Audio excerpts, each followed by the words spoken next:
बात करते हैं CIP सीक्वेंस रूल की। देखो CIP सीक्वेंस रूल में CIP इन अल्फाबेट्स की अगर बात की जाए तो ये एक्चुअली साइंटिस्ट नेम्स के फर्स्ट अल्फाबेट्स लिए हुए हैं जिनने ये रूल सजेस्ट किए। आप ध्यान देना, C की अगर बात की जाए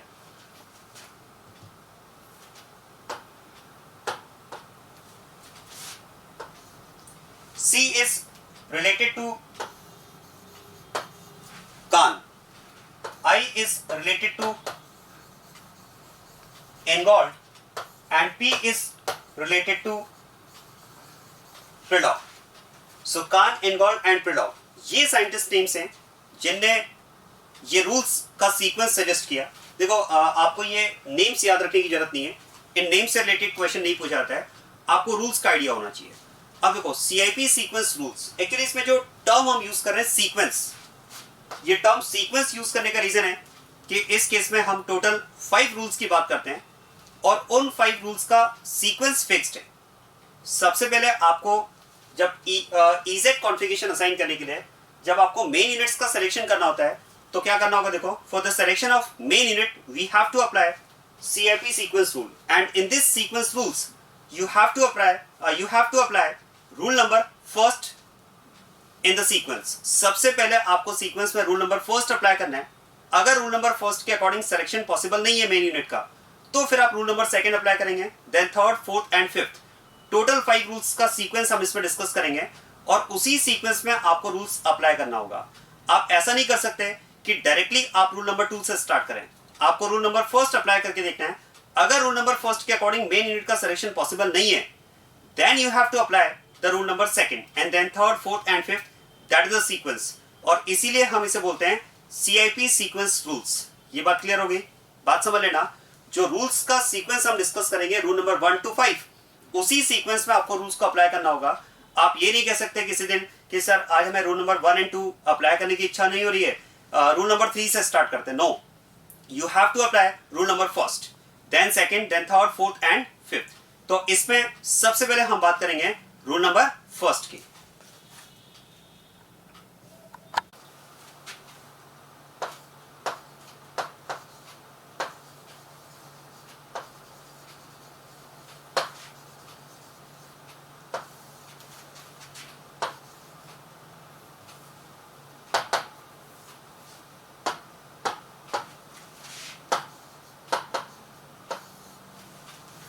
And according to the rule number first in sequence, out of 2 units, that unit gets priority in which first atom of the unit is having higher atomic number. ध्यान देना, the unit having first atom with higher atomic number is considered as the main unit, will be considered as the prior unit. आप ध्यान देना, units के मान लो आपके पास 2 units हैं और उनमें आपको एक प्रायोरिटी ऑर्डर डिसाइड करना है या आपको उन दोनों में से मेन यूनिट सेलेक्ट करना है। मेन मतलब वही है कि जिसको हम फर्स्ट प्रायोरिटी देंगे। तो उसके लिए रूल नंबर 1 क्या है? Out of the 2 units the unit having first atom with higher atomic number will be considered as the main unit, या आप कह सकते हैं that unit will get first priority. आप ध्यान दें,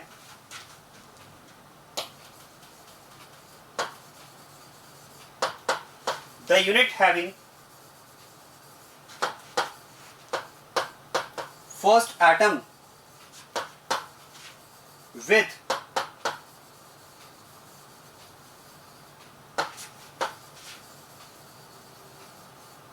higher atomic number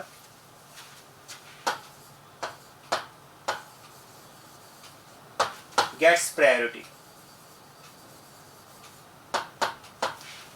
The unit having first atom with higher atomic number gets priority। जैसे आप देखो,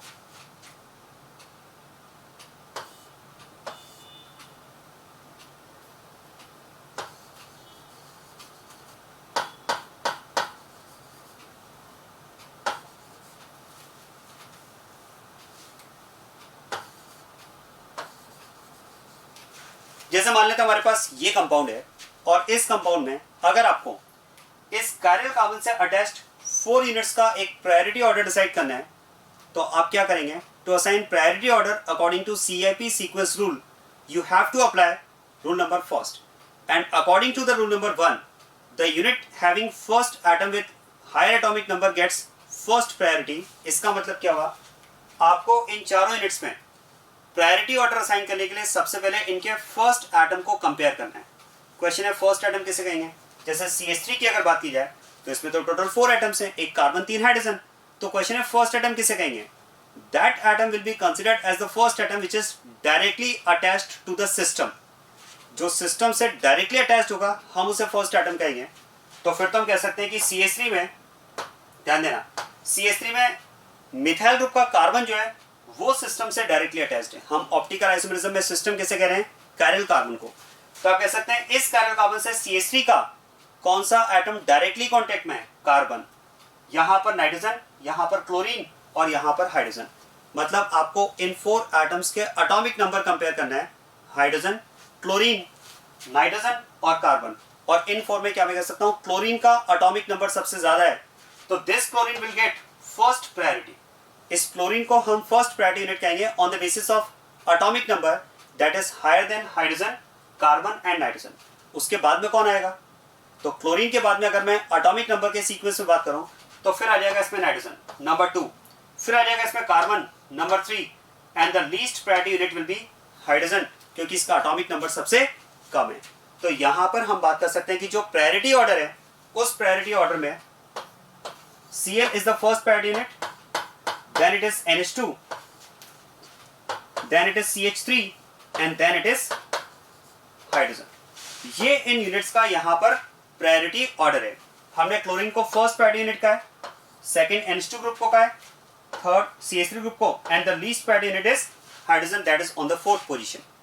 तो सबसे नंबर 1 पोजीशन पर क्लोरीन है, क्योंकि फर्स्ट रूल के अकॉर्डिंग क्लोरीन का यहां पर एटॉमिक नंबर सबसे ज्यादा है। तो क्या करना होता है, देखो, according to the rule 1 you have to compare first atoms of units. NH2 का फर्स्ट एटम नाइट्रोजन, CH3 का फर्स्ट एटम कार्बन, क्लोरीन का first atom chlorine and that is the only atom in the unit, और hydrogen का भी first atom hydrogen, single atom है तो उसी को फर्स्ट एटम काउंट करेंगे। इस तरह से हमारे पास रूल नंबर 1 के अकॉर्डिंग ये हमारे पास इन यूनिट्स का प्रायोरिटी ऑर्डर होगा। और आप देखिए, अब बात करते हैं इसमें rule number 2।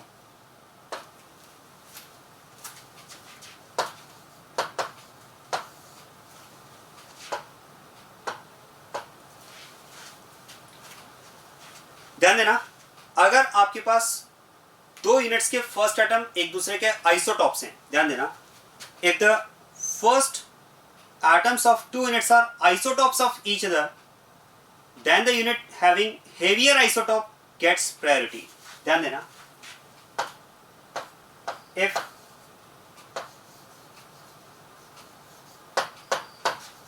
first atoms of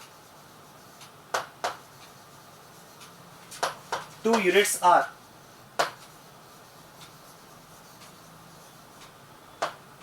isotopes of each other,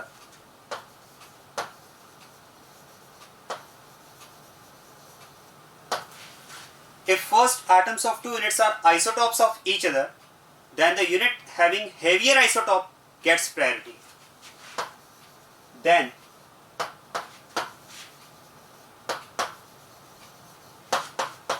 the unit having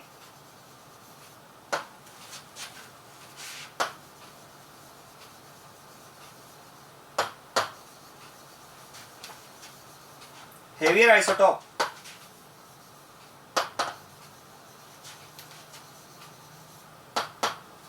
gets priority। कैसे, आप देखो,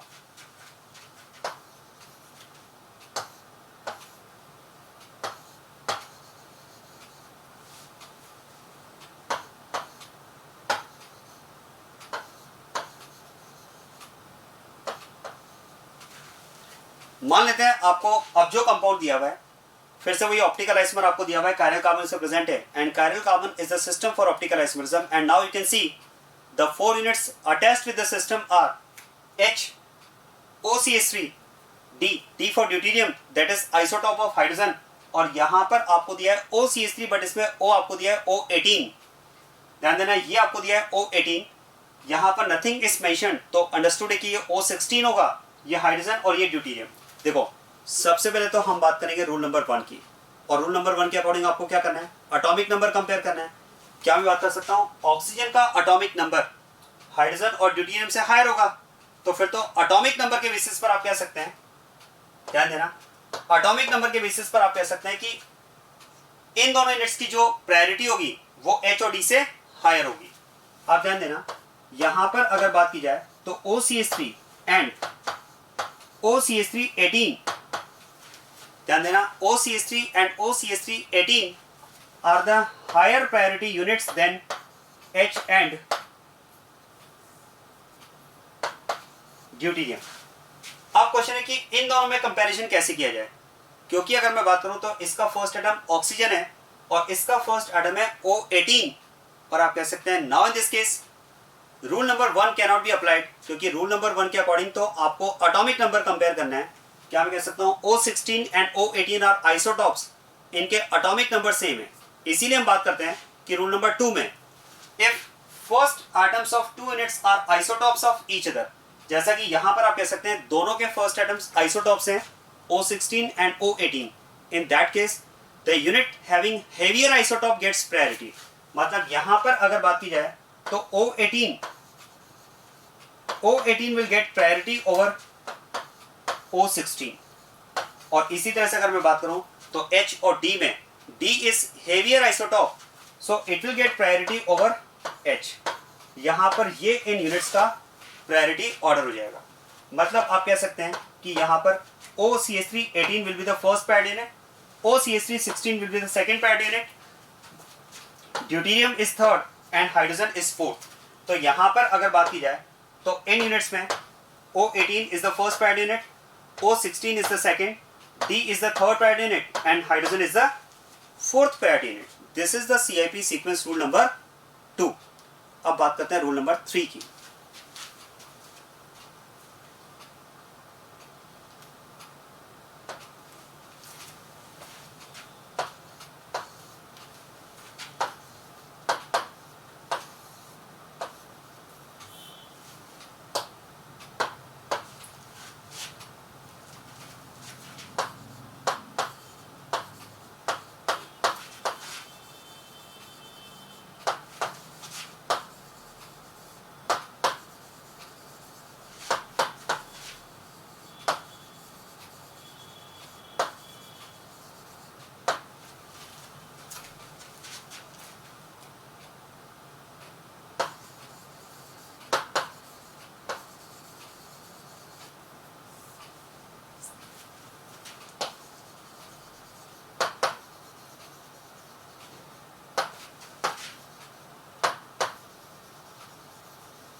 अब आप ध्यान दीजिएगा, देखो रूल नंबर 3 की अगर बात की जाए, हम रूल नंबर 3 तब अप्लाई करेंगे जब दो यूनिट्स के फर्स्ट एटम्स आइडेंटिकल हो। देखो पहले तो हमने कहा कि दो यूनिट्स के फर्स्ट एटम में आप एटॉमिक नंबर कंपेयर करें, जिसका एटॉमिक नंबर ज़्यादा होगा वो हायर प्रायोरिटी यूनिट होगी।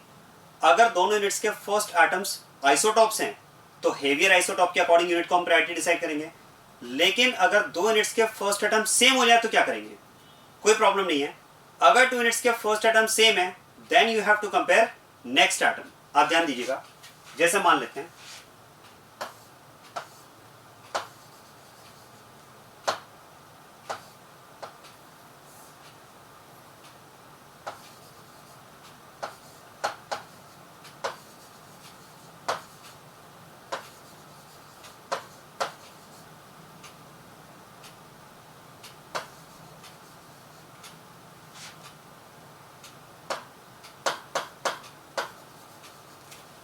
यहां पर बात करते हैं। जैसे आप देखो, अब यहां पर अगर बात की जाए तो इस कंपाउंड में सिस्टम से जो 4 यूनिट्स अटैच्ड हैं, CHF2, CH2Cl, CH2OH and CH2NH2। यहां पर अब आप कह सकते हैं कि rule number first and second applicable नहीं है, क्योंकि आप देख सकते हैं सभी 4 यूनिट्स के फर्स्ट एटम सेम है। All the 4 units are having carbon as the first atom. तो क्वेश्चन अगर फर्स्ट एटम सेम है तो अब क्या करें, कोई प्रॉब्लम नहीं है। फर्स्ट एटम अगर सेम है तो you have to compare next atom. लेकिन मैंने आपसे कहा फर्स्ट एटम सेम है तो नेक्स्ट एटम कंपेयर करो, तो नेक्स्ट एटम में कंपैरिजन कैसे किया जाए, क्योंकि अब ये कार्बन जो है वो फर्दर नेक्स्ट एटम की अगर मैं बात करूं तो इस कार्बन के लिए नेक्स्ट एटम क्या है, 3 एटम्स हैं, क्लोरीन एंड 2 हाइड्रोजन। और इस कार्बन की अगर मैं बात करूं तो इस कार्बन के लिए नेक्स्ट एटम क्या है, again there are 3 atoms, 2 fluorine and 1 hydrogen. इस कार्बन के लिए नेक्स्ट एटम क्या है, 2 हाइड्रोजन एंड 1 नाइट्रोजन। और इस कार्बन के लिए नेक्स्ट एटम क्या है, 2 हाइड्रोजन एंड 1 ऑक्सीजन। तो क्वेश्चन है फिर मैं नेक्स्ट एटम में रैंडमली कोई भी एटम सेलेक्ट कर सकता हूं या उसमें भी रूल है। तो देखो, जब आप नेक्स्ट एटम सेलेक्ट कर रहे हैं तो ऐसा नहीं कि इस कार्बन के लिए नेक्स्ट एटम आपने रैंडमली अपनी चॉइस से कुछ भी सेलेक्ट कर लिया, कभी क्लोरीन सेलेक्ट कर लिया, कभी हाइड्रोजन। नो, ये रैंडम सिलेक्शन ना हो, इसके लिए जब भी हम नेक्स्ट एटम को कंपेयर करते हैं, एक्चुअल में हम नेक्स्ट एटम को कंपेयर करने की जगह सेट ऑफ एटम्स कंपेयर करते हैं। कैसे, आप देखो, क्योंकि यहां पर इन 4 यूनिट्स के फर्स्ट एटम सेम है। आप ध्यान दीजिएगा, यहां पर मैं बात कर सकता हूं कि जो 4 यूनिट्स हमारे पास हैं, CH2F, CHF2, CH2Cl, CH2OH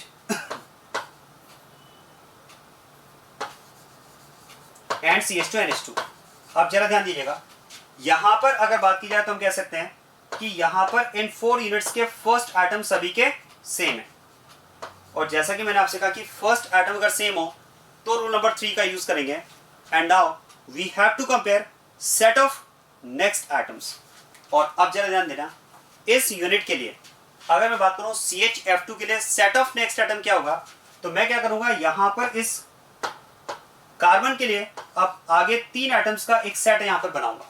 क्योंकि ये कार्बन फर्दर 3 एटम से बॉन्डेड है, तो I can say there is a set of 3 atoms. और उन 3 एटम्स में, उस सेट के 3 एटम्स में कौन कौन से एटम्स हैं, तो इसके लिए आप कह सकते हैं एक हाइड्रोजन है और 2 फ्लोरीन है। तो यहां पर मैं सेट ऑफ 3 एटम्स बनाऊंगा। और ध्यान देना, जब आप सेट ऑफ एटम्स में एटम्स को अरेंज करेंगे तो अरेंज करने का रूल होगा, you have to arrange atoms in a set of atoms in their order of decreasing atomic number।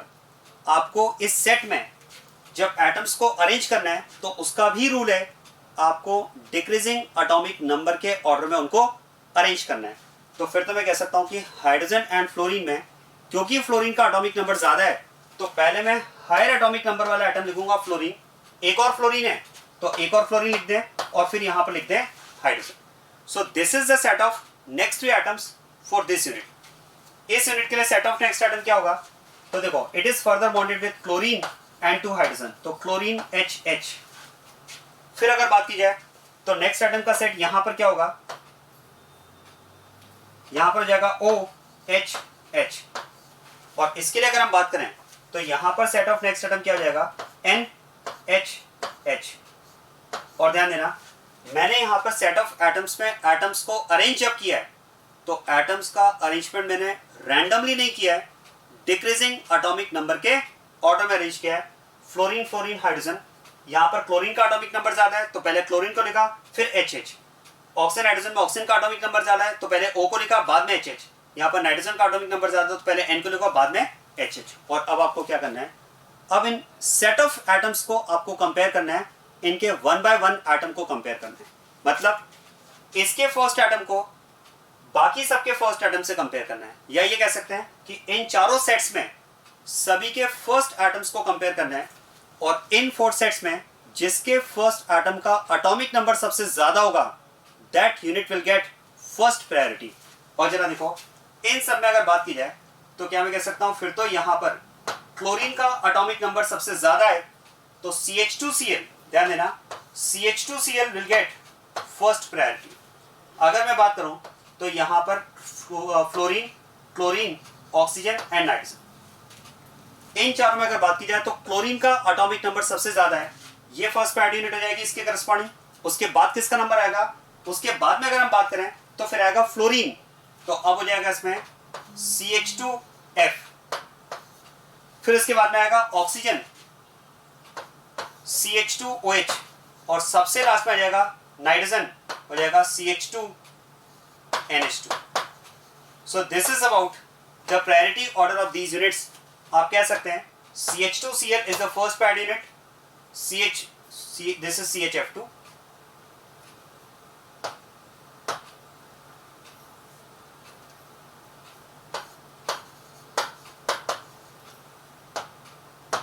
this is the second priority unit, CH2OH is the third priority unit and CH2NH2 is the fourth priority unit। ये आपके पास इन units का priority order हो जाएगा। तो आप देखो, अब एक पॉइंट आप ध्यान देना, कई बार स्टूडेंट के माइंड में आता है कि सर आपने फ्लोरीन क्लोरीन को कंपेयर किया, क्लोरीन का एटॉमिक नंबर ज्यादा है, लेकिन इसके बाद में तो आगे फ्लोरीन था, यहाँ तो H है, तो फिर इधर तो फ्लोरीन का एटॉमिक नंबर ज्यादा है, हमें नेक्स्ट एटम की बात ही नहीं करना है।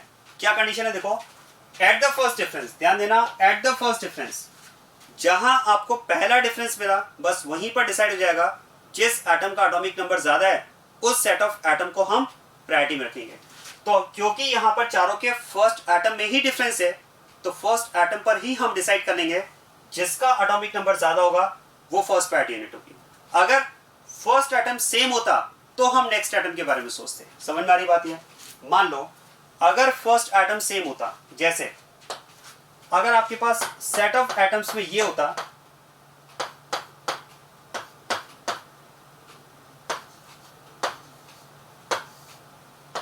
ये सेट ऑफ एटम्स मान लो अगर आपके पास हैं, और इन सेट ऑफ एटम्स में अगर आपको कंपैरिजन करना है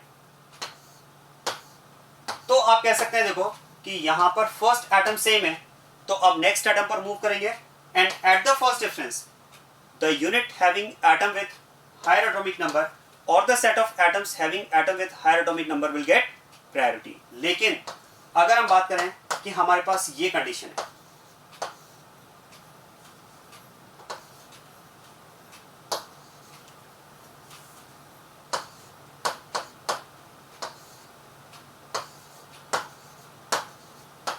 तो अब आप ध्यान देना, क्योंकि यहां पर दोनों के फर्स्ट एटम में ही डिफरेंस है, तो फर्स्ट एटम पर ही कंपैरिजन होकर ये डिसाइड हो जाएगा कि हम इस सेट ऑफ एटम को प्रायोरिटी देंगे क्योंकि क्लोरीन का एटॉमिक नंबर ऑक्सीजन से ज्यादा है। हमें इससे मतलब नहीं है कि यहाँ पर नाइट्रोजन का एटॉमिक नंबर ज्यादा है जबकि यहाँ पर हाइड्रोजन का एटॉमिक नंबर कम है, तो होने दो। आपको नेक्स्ट एटम पर तब मूव करना है जब पहले वाला एटम सेम हो, लेकिन अगर पहले वाले एटम में ही डिफरेंस है तो यहीं पर डिसाइड हो जाएगा कि किस यूनिट को हम हायर एटॉमिक नंबर कहेंगे, हायर एटॉमिक यूनिट कहेंगे या हायर प्रायोरिटी यूनिट कहेंगे। तो यहाँ पर हम बात कर सकते हैं इस केस में FFH, क्लोरीन HH, OHH और NHH में फर्स्ट एटम को जब हमने कंपेयर किया तो क्लोरीन का एटॉमिक नंबर सबसे ज्यादा है, तो हमने CH2Cl को फर्स्ट प्रायोरिटी यूनिट का। उसके बाद में फिर कंपैरिजन में फ्लोरीन आएगा तो इसमें हो जाएगा सेकंड प्रायोरिटी यूनिट, ये हो जाएगी। फिर आएगा इसके बाद में ऑक्सीजन थर्ड प्रायोरिटी यूनिट, और फिर आएगा इसमें नाइट्रोजन फोर्थ प्रायोरिटी यूनिट।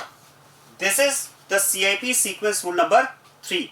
तो आज हमने यहाँ पर CIP sequence rule number 1, CIP sequence rule number 2 और CIP सीक्वेंस रूल नंबर 3 को डिस्कस किया है। आगे अभी हमें 2 रूल्स और डिस्कस करना है, rule number 4 and rule number 5। वो भी हम डिस्कस करेंगे। आप ध्यान दें इसको।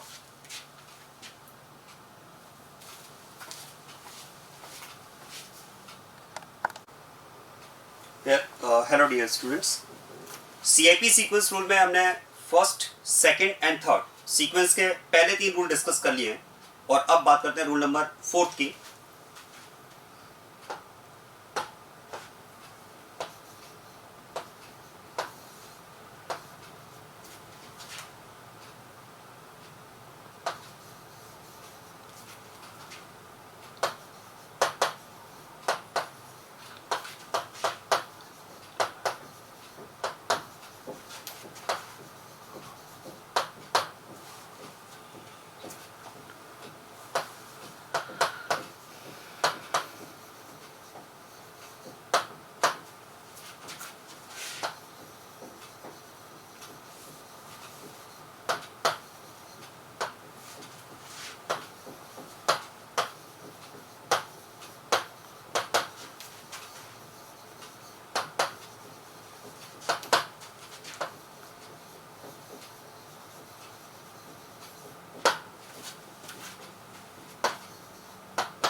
यस, आप ध्यान देना।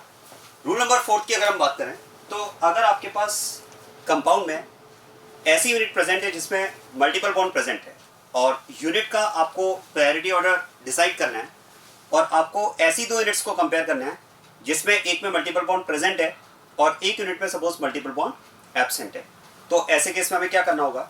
सबसे पहले जिस यूनिट में मल्टीपल बॉन्ड प्रेजेंट है उसको हम एक कंपेरेबल यूनिट में कन्वर्ट करते हैं according to binary and trinary system. Binary is used for those units which have double bond and trinary is used for those units which have triple bond। तो पहले आपको multiple bond containing unit को binary या trinary system के according एक comparable unit में convert करना होगा और कंपेरेबल यूनिट में कन्वर्ट करना होगा और फिर कन्वर्शन के बाद में आपको उसे उस यूनिट से कंपेयर करना होगा जिसमें मल्टीपल बॉन्ड एब्सेंट है। तो पहले मल्टीपल बॉन्ड कंटेनिंग यूनिट को उस यूनिट से कंपेयर करने के लिए जिसमें मल्टीपल बॉन्ड एब्सेंट है, आपको पहले मल्टीपल बॉन्ड कंटेनिंग यूनिट को एक कंपेरेबल यूनिट में कन्वर्ट करना होता है अकॉर्डिंग टू बाइनरी और ट्राइनरी सिस्टम। कैसे? आप देखो,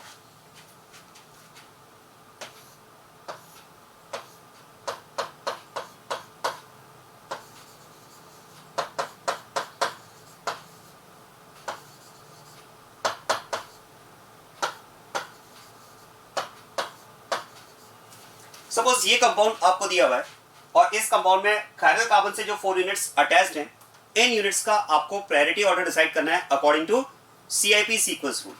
अब जैसा कि हमने डिस्कस किया, रूल फर्स्ट के अकॉर्डिंग आपको सबसे पहले यूनिट्स के फर्स्ट एटम को कंपेयर करना है और जिस यूनिट का फर्स्ट एटम का हायर एटॉमिक नंबर है वो हायर प्रायोरिटी यूनिट हो जाएगी। यहाँ पर अगर बात की जाए तो रूल नंबर 1 एप्लीकेबल नहीं है because all the 4 units are having their first atom as carbon atom। सभी का फर्स्ट एटम अगर आप चेक करेंगे तो सभी का फर्स्ट एटम कार्बन है, फर्स्ट एटम सेम है, तो रूल नंबर 1 एप्लीकेबल नहीं है। रूल नंबर 2 में हमने कहा कि अगर यूनिट्स के फर्स्ट एटम आइसोटॉप्स हो तो वो भी नहीं है यहाँ पर, क्योंकि अगर आइसोटॉप्स होते तो हेवियर आइसोटॉप वाले यूनिट को हम प्रायोरिटी में रखते हैं, लेकिन यहाँ तो फर्स्ट एटम्स आइडेंटिकल है। तो ऐसे केस में फिर हमने रूल नंबर 3 डिस्कस किया और याद करें रूल नंबर 3 में हमने डिस्कस किया कि अगर फर्स्ट एटम सेम है तो set of next atoms are compared.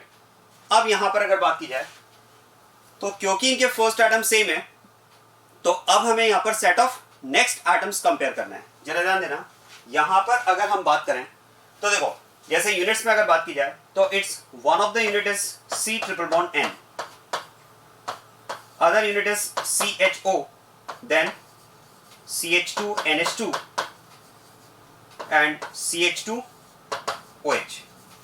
अब आप ध्यान देना, देखो इन यूनिट्स की अगर बात की जाए तो these are the 2 units with multiple bond.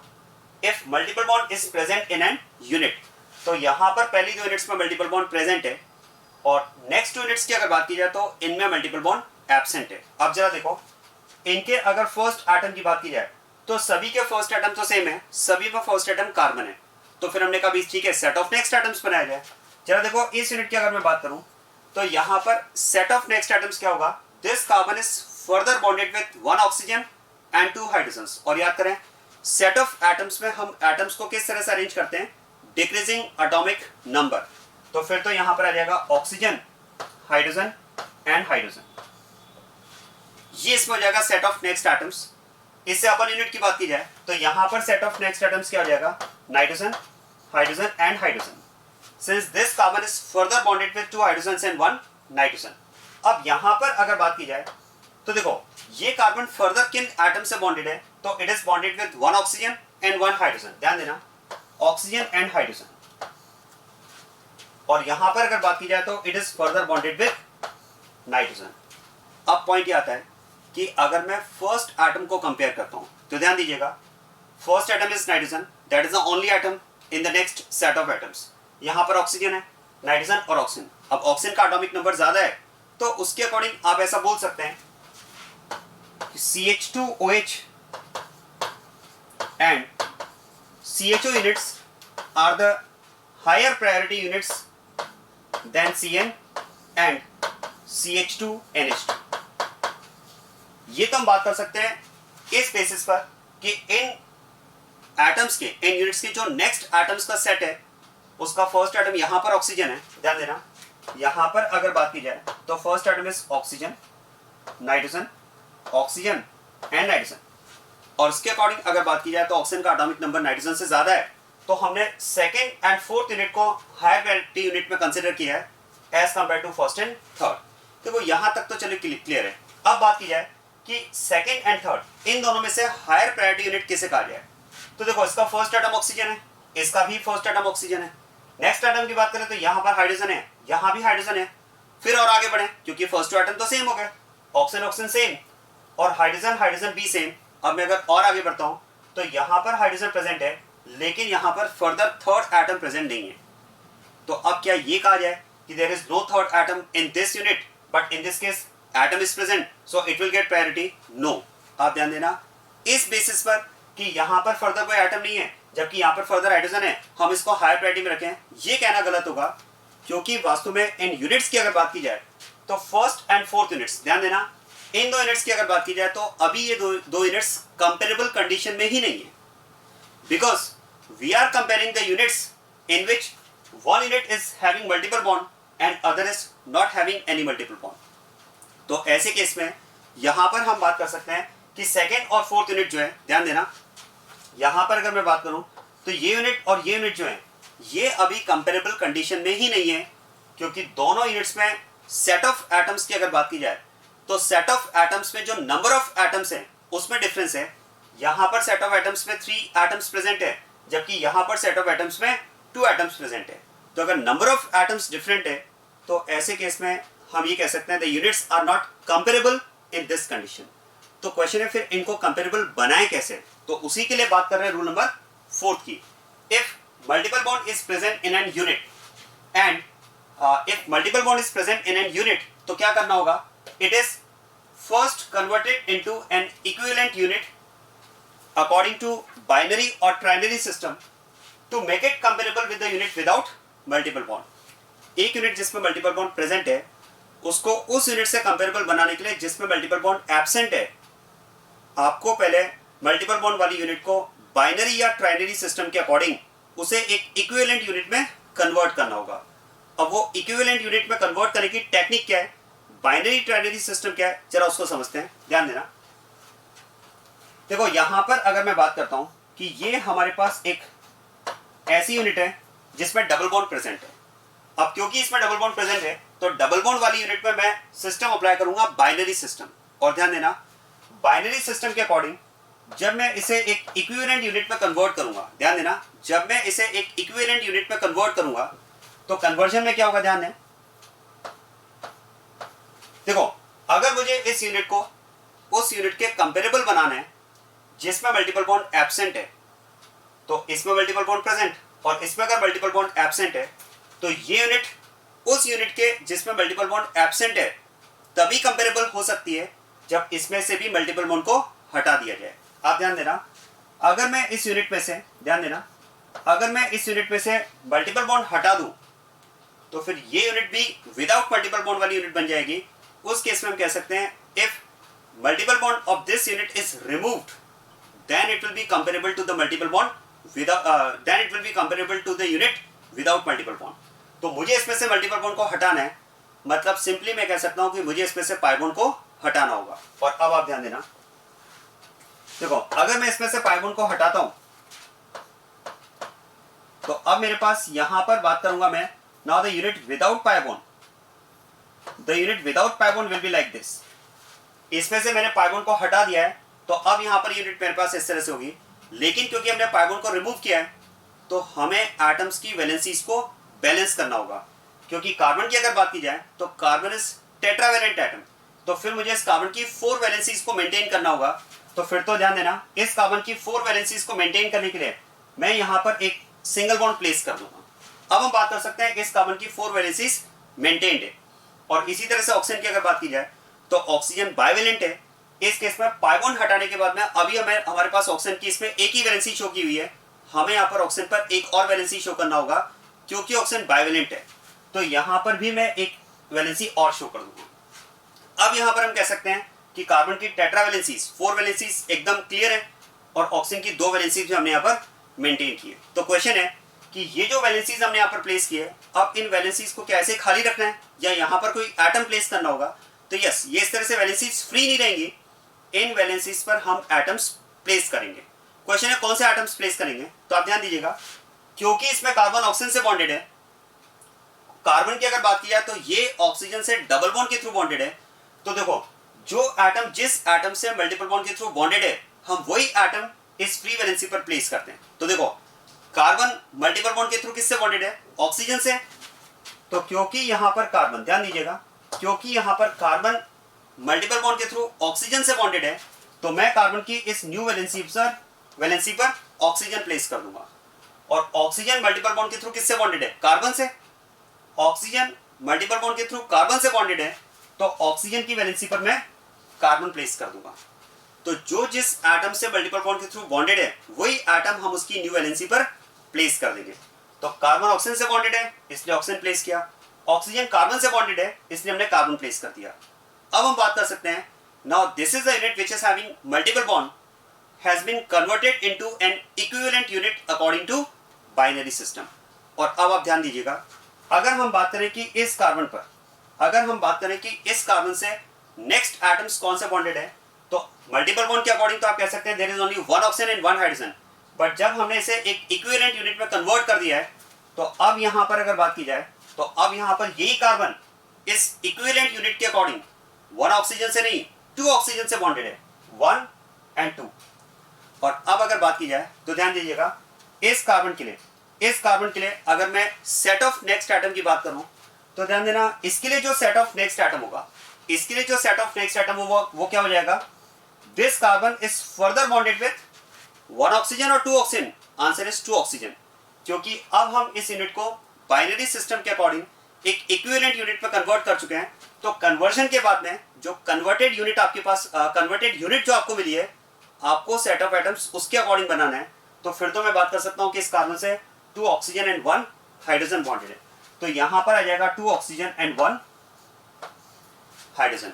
ये इसके लिए अब सेट ऑफ एटम्स काउंट होगा। इसका मतलब ये हुआ, देखो, कि अगर मैं इस यूनिट के लिए, ध्यान दीजिएगा, अगर मैं इस यूनिट की बात करूं, तो इसी को हमने एक इक्विवेलेंट यूनिट में कन्वर्ट किया है, और इक्विवेलेंट यूनिट में कन्वर्ट करने के बाद में अब हम कह सकते हैं कि इसके लिए सेट ऑफ एटम, ध्यान देना, इसके लिए set of atom 1 oxygen and 1 hydrogen नहीं है। इसके लिए एक्चुअली सेट ऑफ एटम क्या होगा? 2 ऑक्सीजन एंड 1 हाइड्रोजन।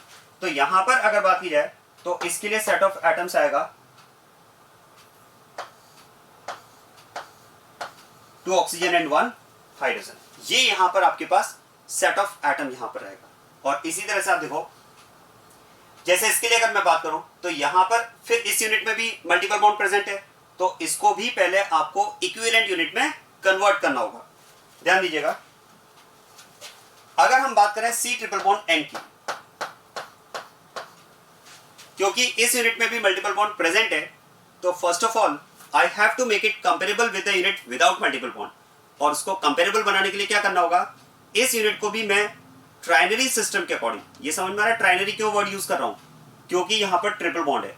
अगर डबल बॉन्ड है तो बाइनरी सिस्टम, और ट्रिपल बॉन्ड है तो ट्राइनरी सिस्टम। तो अब मुझे इसे ट्राइनरी सिस्टम के अकॉर्डिंग एक इक्विवेलेंट यूनिट में कन्वर्ट करना होगा। और ध्यान देना, अगर मैं इसे एक इक्विवेलेंट यूनिट में कन्वर्ट करता हूं, तो उसके लिए मुझे क्या करना होगा? इसमें से मल्टीपल बॉन्ड को हटाना होगा, मतलब पाई बॉन्ड्स को हटाना होगा। और पाई बॉन्ड्स को हटाने के बाद में अब मुझे एटम्स की वैलेंसीज को बैलेंस करना होगा। देखो, कार्बन की अभी 2 वैलेंसी शो की हुई है, कार्बन टेट्रावैलेंट है, तो मुझे यहां पर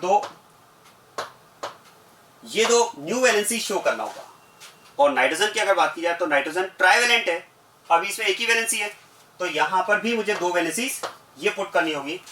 तब हम कह सकते हैं कि नाइट्रोजन की अब 3 वैलेंसीज कंप्लीट है और कार्बन की 4 वैलेंसीज कंप्लीट है। मतलब सिंपली यहां पर हम ये कह सकते हैं, देखो, कि हमने यहां पर दोनों एटम्स पर टोटल कितने सिग्मा बॉन्ड्स प्लेस किए हैं? 4। और पाई बॉन्ड्स कितने रिमूव किए? 2। तो इसका मतलब एक पाई बॉन्ड को रिमूव करने के लिए आपको एक पाई बॉन्ड को आपको 2 सिग्मा बॉन्ड से रिप्लेस करना होगा, 2 पाई बॉन्ड्स को आपको 4 सिग्मा बॉन्ड से रिप्लेस करना होगा। तो यहां पर हम कह सकते हैं कि 2 पाई बॉन्ड्स हैं, तो हमने इसको 4 सिग्मा बॉन्ड से रिप्लेस कर दिया है, तो एटम्स की वैलेंसीज अब कंप्लीट है। और इन वैलेंसीज पर एटम्स क्या प्लेस करें? सुनिए, कार्बन मल्टीपल बॉन्ड के थ्रू किससे बॉन्डेड है? नाइट्रोजन से। तो कार्बन की वैलेंसीज पर तो हम प्लेस कर देंगे नाइट्रोजन। और नाइट्रोजन मल्टीपल बॉन्ड के थ्रू किससे बॉन्डेड है? कार्बन से। तो नाइट्रोजन की वैलेंसी इस पर हम कार्बन प्लेस कर देंगे। और अब आप ध्यान देना, इस कार्बन से अगर बात की जाए कि इस कार्बन से नेक्स्ट सेट ऑफ एटम्स, इस कार्बन के लिए नेक्स्ट एटम्स का सेट क्या है, तो क्या आप ये कहेंगे कि यहां पर 1 नाइट्रोजन है? नो। अब इस इक्विवेलेंट यूनिट के अकॉर्डिंग अगर बात की जाए तो this carbon is further bonded with 3 nitrogens, not 1 nitrogen. यहां पर अगर बात की जाए तो अब इसके लिए सेट ऑफ एटम क्या होगा? N N N। ये 3 नाइट्रोजन एटम्स का सेट हम इसके लिए काउंट करेंगे। अल्टीमेटली आप ध्यान देना, इन शॉर्ट अगर बात की जाए, अब मैं आपको बिल्कुल इसका इजीएस्ट वे बताता हूं। अल्टीमेटली पॉइंट ये कि अगर किसी एटम से कोई एटम सिंगल बॉन्ड के थ्रू बॉन्डेड है तो हम उसे 1 एटम के इक्वल काउंट करते हैं।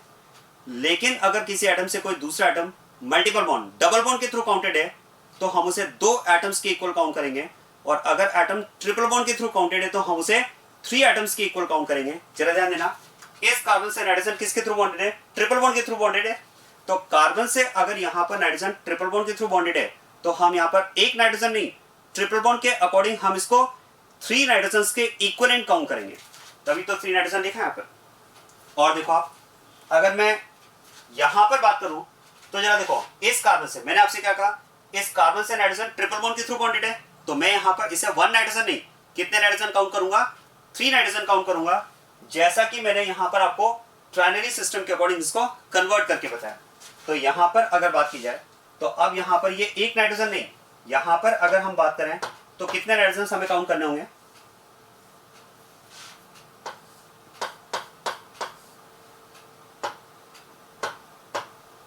यहां पर हम इसे सिंगल नाइट्रोजन नहीं, ट्रिपल बॉन्ड के अकॉर्डिंग हम यहां पर टोटल कितने नाइट्रोजन काउंट करेंगे? 3 नाइट्रोजन हम यहां पर काउंट करेंगे। तो इस कार्बन के लिए नेक्स्ट एटम्स का सेट की अगर बात की जाए तो it is not 1 nitrogen, it will be counted as 3 nitrogen since it is bonded through triple bond. और जरा देखो, यहां पर ऑक्सीजन डबल बॉन्ड के थ्रू बॉन्डेड है। तो आप सिंप्लीफाइड वे में कह सकते हैं कि अगर डबल बॉन्ड के थ्रू बॉन्डेड है तो फिर हम इस ऑक्सीजन को 1 ऑक्सीजन नहीं, कितना ऑक्सीजन की इक्वल काउंट करेंगे? 2 ऑक्सीजन की इक्वल काउंट करेंगे। तभी तो यहां पर 2 ऑक्सीजन लिखा। अब जरा देखो, यहां पर नाइट्रोजन किसके थ्रू बॉन्डेड है? सिंगल बॉन्ड के थ्रू।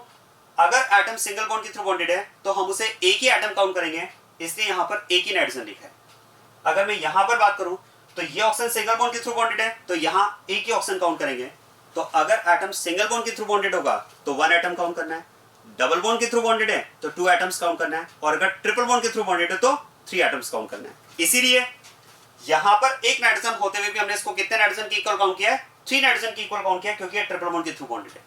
और यहां पर डबल बॉन्ड के थ्रू ऑक्सीजन बॉन्डेड है तो एक ऑक्सीजन होते हुए भी हमने इसको कितने ऑक्सीजन की इक्वल काउंट किया है? 2 ऑक्सीजन की इक्वल काउंट किया है। यही बाइनरी और ट्राइनरी सिस्टम है। बाइनरी सिस्टम में हम डबल बॉन्डेड एटम को 2 एटम्स की इक्वल, और ट्राइनरी सिस्टम के अकॉर्डिंग हम ट्रिपल बॉन्डेड एटम को 3 एटम्स के इक्वल काउंट करते हैं। और अब जरा आप ध्यान देना, अब यहां पर हम कह सकते हैं 1 2 3 and 4। Now these 4 sets of atoms are comparable, क्योंकि अब आप कह सकते हैं इन सभी सेट ऑफ एटम्स में नंबर ऑफ एटम्स इक्वल हैं, 3 3 3 एंड 3।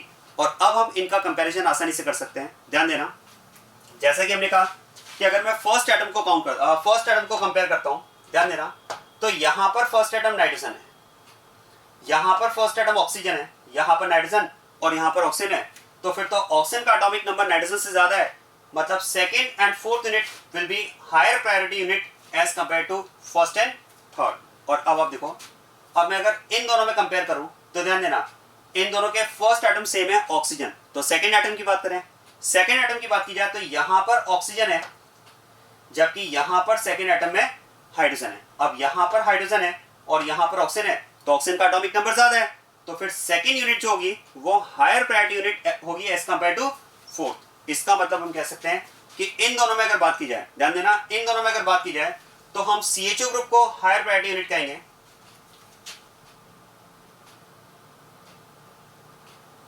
यहां पर अगर बात की जाए तो हम CHO ग्रुप को हायर प्रायोरिटी यूनिट काउंट करेंगे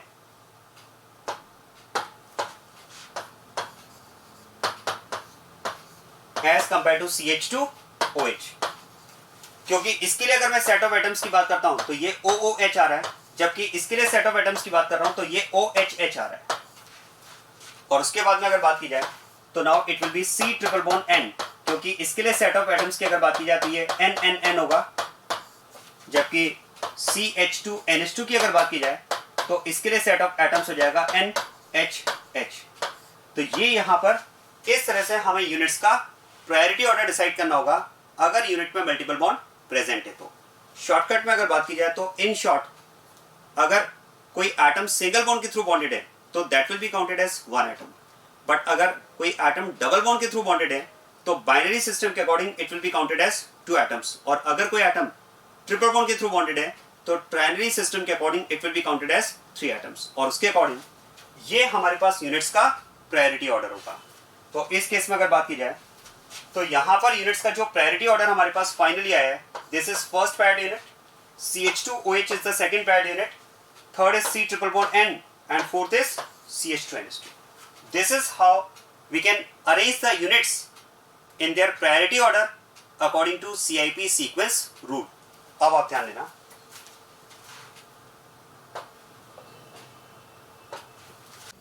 अब बात करते हैं हम रूल नंबर 5 की।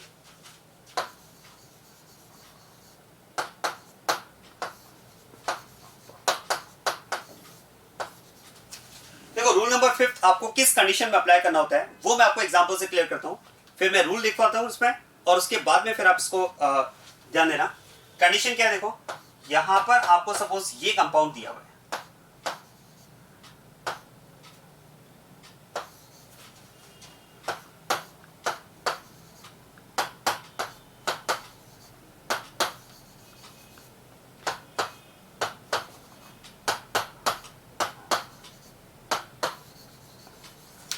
देखो सबसे पहले तो इस कंपाउंड में ज्योमेट्रिकल आइसोमरिज्म की अगर बात की जाए तो यहां पर कंपाउंड में 3 डबल बॉन्ड्स प्रेजेंट है।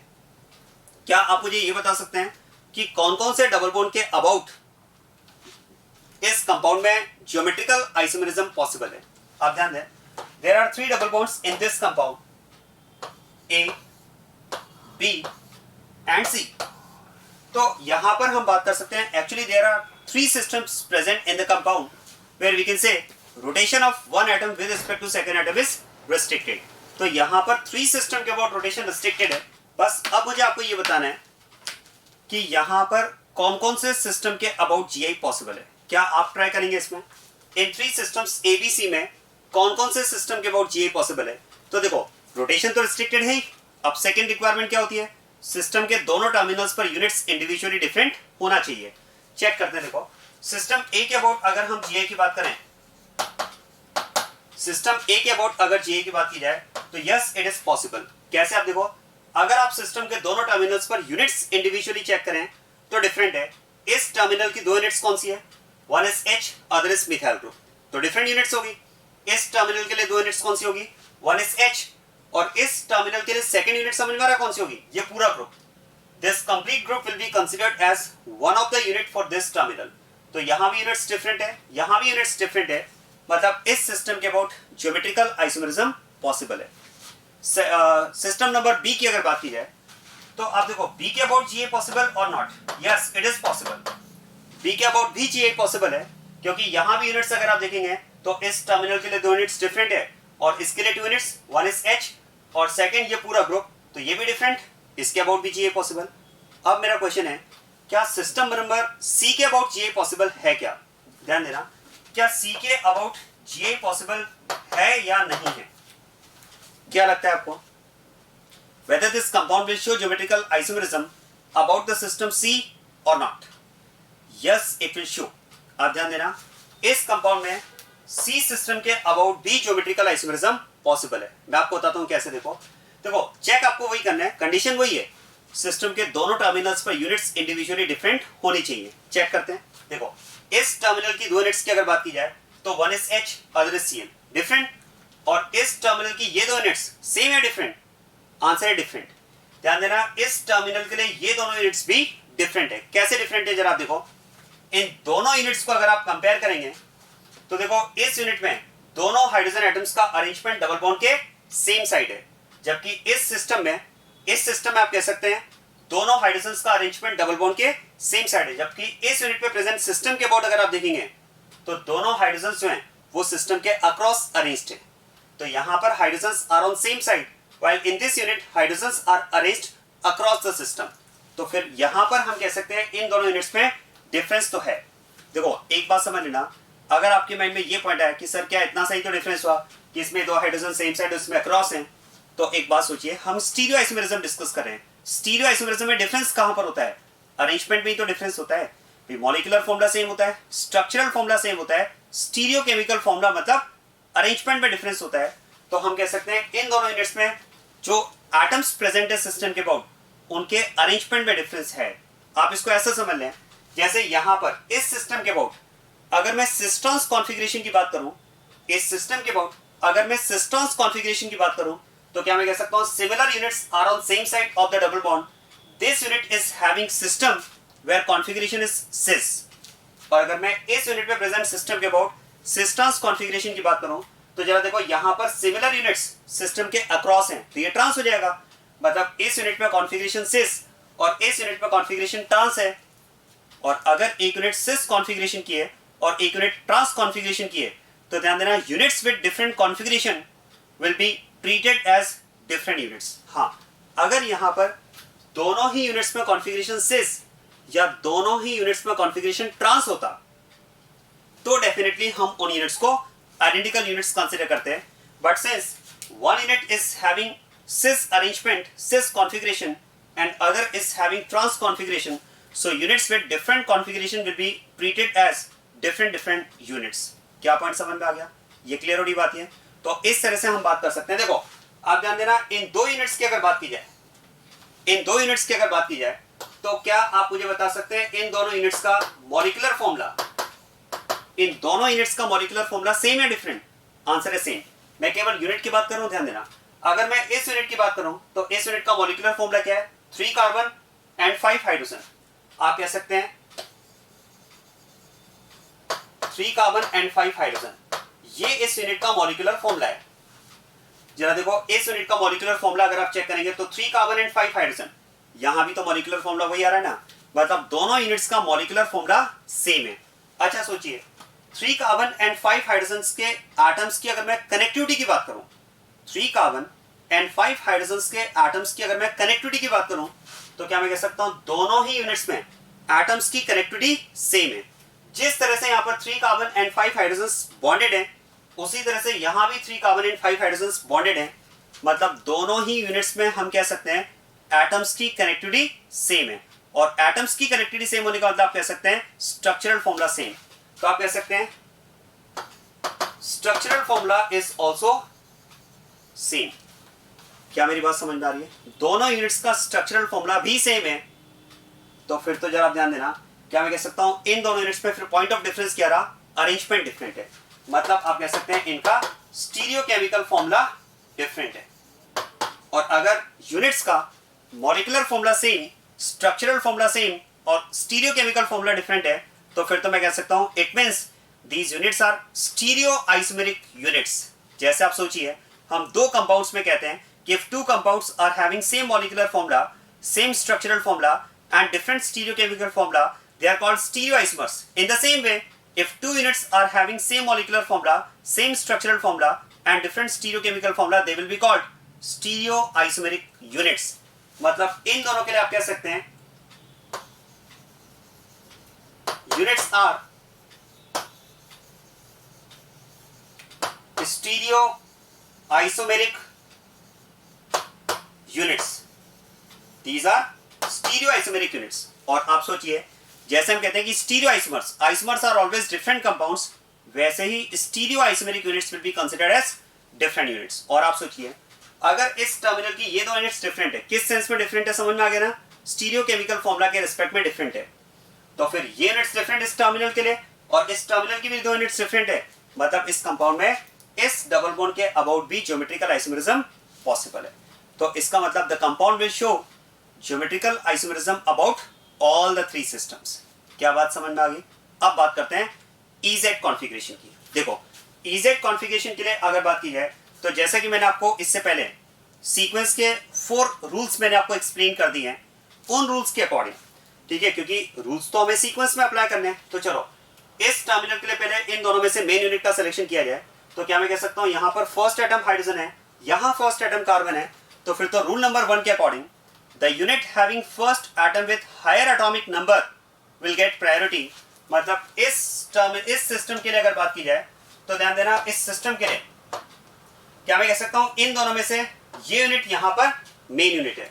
जरा देखो इस वाले टर्मिनल की अगर मैं बात करूं तो यहां पर इस यूनिट का first atom that is the only atom hydrogen, और इस यूनिट का फर्स्ट एटम कार्बन है। हाइड्रोजन और कार्बन में से कार्बन का एटॉमिक नंबर ज्यादा है, तो यहां पर भी रूल नंबर 1 के अकॉर्डिंग ये मेन यूनिट हो जाएगी। और अब आप ध्यान देना, इस सिस्टम के लिए दोनों सेलेक्टेड मेन यूनिट्स सिस्टम के सेम साइड है। If the selected main units are on the same side of the system it will be called Z configuration. मतलब यहां पर आप कह सकते हैं कि इस सिस्टम के अबाउट हमें कॉन्फ़िगरेशन क्या मिला, इस सिस्टम के अबाउट हमें कॉन्फ़िगरेशन यहां पर क्या मिला है, Z कॉन्फ़िगरेशन मिला है। क्या बात समझ में आ रही है? चलिए अब इस वाले सिस्टम के लिए EZ कॉन्फ़िगरेशन असाइन करते हैं, और इसके लिए आप ध्यान देना, फिर से सिस्टम के दोनों टर्मिनल्स पर हमें मेन यूनिट का सिलेक्शन करना होगा। जरा ध्यान देना, इस टर्मिनल के लिए हाइड्रोजन और मिथाइल में से मेन यूनिट कौन सी होगी, तो रूल नंबर 1 के अकॉर्डिंग हाइड्रोजन और कार्बन में से कार्बन का एटॉमिक नंबर ज्यादा है, ये मेन यूनिट है। और सेकंड टर्मिनल के लिए भी हाइड्रोजन और कार्बन में कार्बन का एटॉमिक नंबर ज्यादा है, ये मेन यूनिट है। और अब जरा ध्यान देना, now the main units are across the system. इस सिस्टम के लिए दोनों मेन यूनिट्स अपोजिट साइड में है, और अगर अपोजिट साइड में तो यहां पर कॉन्फ़िगरेशन क्या हो जाएगा, E कॉन्फ़िगरेशन हो जाएगा। क्या पॉइंट समझ में आया? चलिए, तो सिस्टम नंबर ए की अगर बात की जाए तो यहां पर configuration is Z। System B की अगर हम बात करें तो यहां पर कॉन्फ़िगरेशन इज E। और सिस्टम सी की अब बात करते हैं तो जरा ध्यान देना, सिस्टम सी के लिए अगर मैं इसके लेफ्ट टर्मिनल पर मेन यूनिट की बात करूं तो हाइड्रोजन और क्लोरीन में से क्लोरीन का एटॉमिक नंबर ज्यादा है, और क्लोरीन का एटॉमिक नंबर ज्यादा है तो ये यहां पर मेन यूनिट हो जाएगी, that is the rule number 1। और अब इस टर्मिनल के लिए जरा इन दोनों में से मेन यूनिट की अगर बात की जाए तो देखो, रूल नंबर 1 के अकॉर्डिंग आपको फर्स्ट एटम कंपेयर करना होता है। तो इस यूनिट का फर्स्ट एटम कार्बन है और इस यूनिट का फर्स्ट एटम भी कार्बन है। तो अगर फर्स्ट एटम सेम है तो रूल नंबर 1 अप्लाई नहीं कर सकते, दोनों का एटॉमिक नंबर सेम आ गया। रूल नंबर 2 में मैंने आपसे कहा heavier isotope. If first atoms of two units are isotopes of each other, the unit having heavier isotope gets priority। लेकिन यहाँ तो एटम्स ही आइडेंटिकल हैं, यहाँ पर कार्बन यहाँ भी कार्बन, तो मतलब रूल नंबर 2 भी अप्लाई नहीं हो सकता।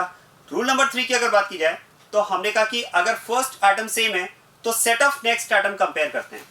जरा देखो, इसके लिए अगर मैं नेक्स्ट एटम्स की बात करूं तो हाइड्रोजन और कार्बन ये डबल बॉन्ड के थ्रू बॉन्डेड है, यहाँ पर भी hydrogen and carbon double bond के थ्रू बॉन्डेड है।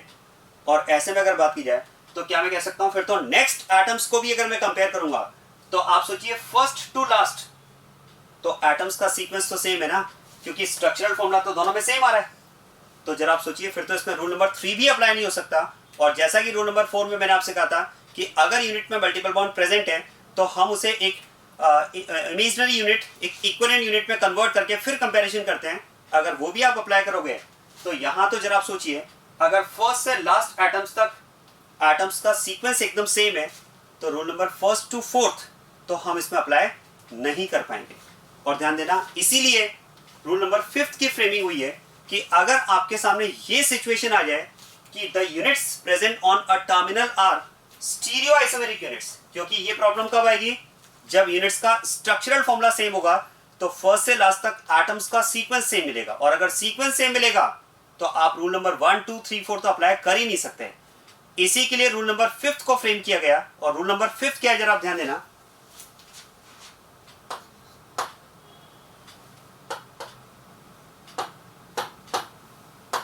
if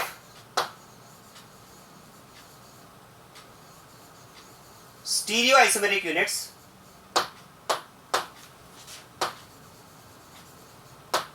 are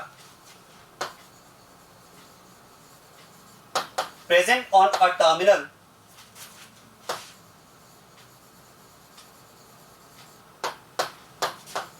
then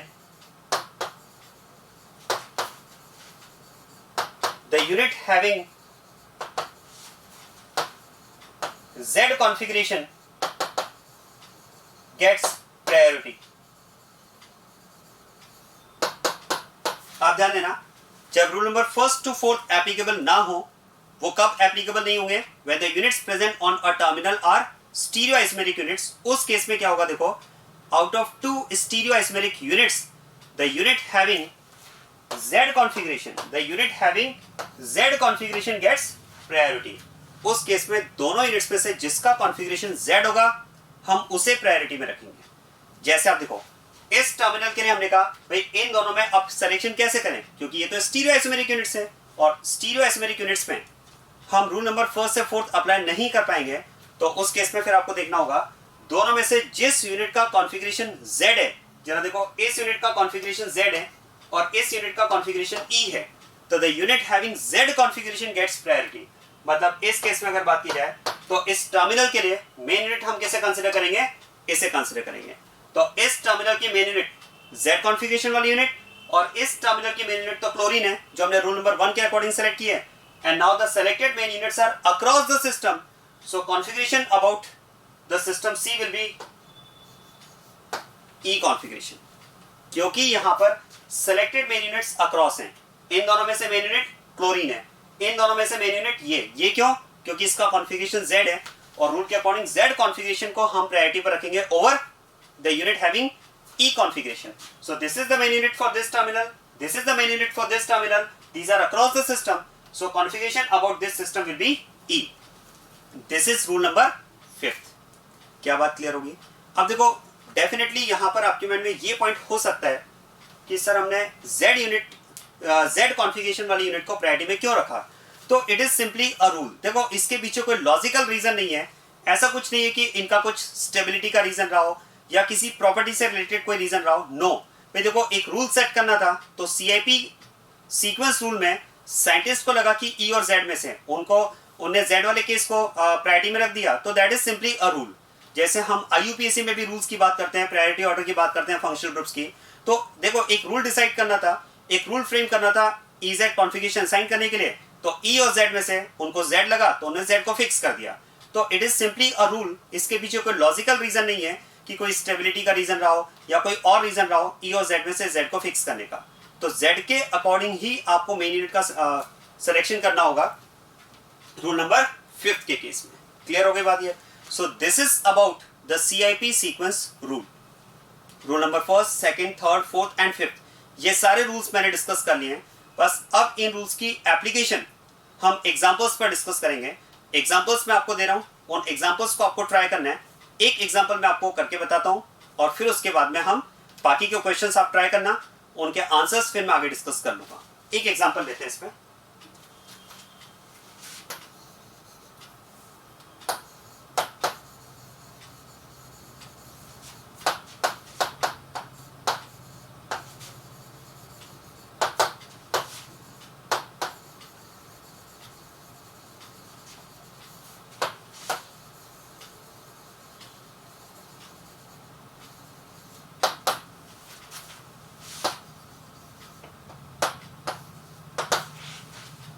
The question is assign EZ configuration to the following geometrical isomers.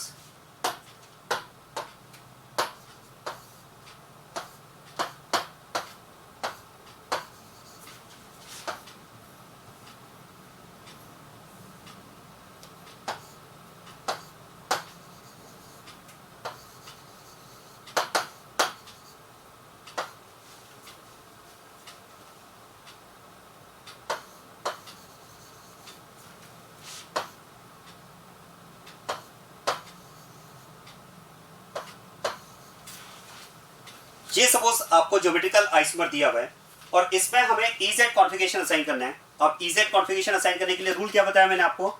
सबसे पहले हमें दोनों टर्मिनल्स पर, सिस्टम के दोनों टर्मिनल्स पर हमें मेन यूनिट का सिलेक्शन करना है। तो this is the system and these are the 2 terminals of the system. चलिए पहले इस टर्मिनल के लिए इन दोनों में से मेन यूनिट का सिलेक्शन किया जाए। और इस मेन यूनिट के सिलेक्शन के लिए पहले रूल नंबर 1 की अगर हम बात करें तो सबसे पहले हमें क्या करना होता है, यूनिट्स के फर्स्ट एटम को कंपेयर करना होता है। अब जरा देखो इस टर्मिनल के लिए इन दोनों यूनिट्स का फर्स्ट एटम कौन सा होगा, तो आप यहां से मूव करना स्टार्ट करें और यहां से अगर आप मूव करना स्टार्ट करेंगे तो ध्यान देना, this carbon is the first atom of this unit and this is again the carbon atom of the first atom of this unit. तो यहां पर आप देख पा रहे हैं कि दोनों ही यूनिट्स के फर्स्ट एटम तो यहां पर सेम है, दोनों कार्बन है, और अगर फर्स्ट एटम सेम है तो रूल नंबर 1 एंड 2 तो हम यहाँ पर अप्लाई नहीं कर पाएंगे। तो बात करते हैं रूल नंबर 3 की, और रूल नंबर 3 के लिए आपको क्या करना होता है, set of next atoms is compared. तो जरा ध्यान देना, इस कार्बन के लिए नेक्स्ट एटम्स का सेट क्या होगा, 3 हाइड्रोजन, और इस कार्बन के लिए नेक्स्ट एटम्स का सेट क्या होगा, 1 ऑक्सीजन एंड 2 हाइड्रोजन। और अब इन सेट ऑफ एटम्स में जो एटम्स हैं उनको 1 बाय 1 अगर कंपेयर किया जाए तो एट द फर्स्ट डिफरेंस, ध्यान देना यहां पर H और यहां पर O है, तो बस फर्स्ट एटम पर ही डिफरेंस मिल रहा है सेट ऑफ एटम्स में। और इन दोनों में जैसा कि हमने डिस्कस किया, the set of atoms having atom with higher atomic number gets priority. तो ऑक्सीजन का एटॉमिक नंबर ज्यादा है, मतलब यहां पर हम कह सकते हैं out of these 2 units this is the main unit for this terminal. तो इस टर्मिनल के लिए इन दोनों में से ये मेन यूनिट है। चलिए यहां पर बात करते हैं, सुनिए। देखो रूल नंबर 1 के अकॉर्डिंग फिर से आपको फर्स्ट एटम को कंपेयर करना है। फर्स्ट एटम की अगर बात की जाए तो यहां पर फर्स्ट एटम ऑक्सीजन है और यहां पर फर्स्ट एटम कार्बन है, और कार्बन और ऑक्सीजन में तो ऑक्सीजन का एटॉमिक नंबर ज्यादा है, और ऑक्सीजन का अगर एटॉमिक नंबर ज्यादा है तो this unit will be considered as a main unit for this terminal. एक पॉइंट यहां पर ध्यान देना, हो सकता है आपके माइंड में आए कि सर आगे तो इसमें क्लोरीन है, क्लोरीन का एटॉमिक नंबर तो ऑक्सीजन से भी ज्यादा है, तो नेक्स्ट एटम की तो हम बात करेंगे ही नहीं ना। नेक्स्ट एटम की बात तो हमें तब करना है जब पहले फर्स्ट एटम सेम हो, लेकिन यहां तो फर्स्ट एटम में ही डिफरेंस है, तो यहीं पर हम डिसाइड कर देंगे अकॉर्डिंग टू रूल नंबर 1। और ये अगर यहां पर मेन यूनिट है तो now you can see both the selected main units are on the same side of the system. यहां पर आप देख पा रहे हैं कि दोनों ही सेलेक्टेड मेन यूनिट सिस्टम के सेम साइड है, and if the selected main units are on the same side of the system, configuration of the compound will be Z। और अगर ये सेलेक्टेड यूनिट्स सिस्टम के अक्रॉस होती तो फिर यहां पर इसका कॉन्फ़िगरेशन E कॉन्फ़िगरेशन होता है। क्लियर बात ये? So this is how we can assign EZ configuration to geometrical isomers. इस तरह से आपको ज्योमेट्रिकल आइसोमर्स में EZ कॉन्फ़िगरेशन असाइन करना होगा। क्लियर होगी बात ये? अब इसमें मैं आपको कुछ क्वेश्चंस दे रहा हूं, उन क्वेश्चंस को आप ट्राई करना, उनके आंसर्स मैं आगे डिस्कस करूंगा।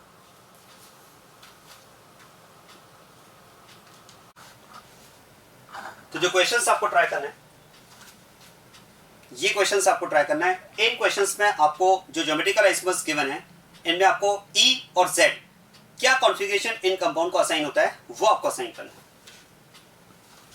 Question number 4th and question number 5th,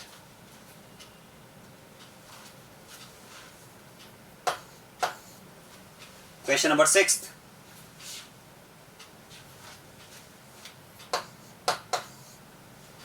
question number 7th and question number 8th। ये क्वेश्चंस आपको ट्राई करने हैं, इनके आंसर्स मैं आगे डिस्कस करूंगा।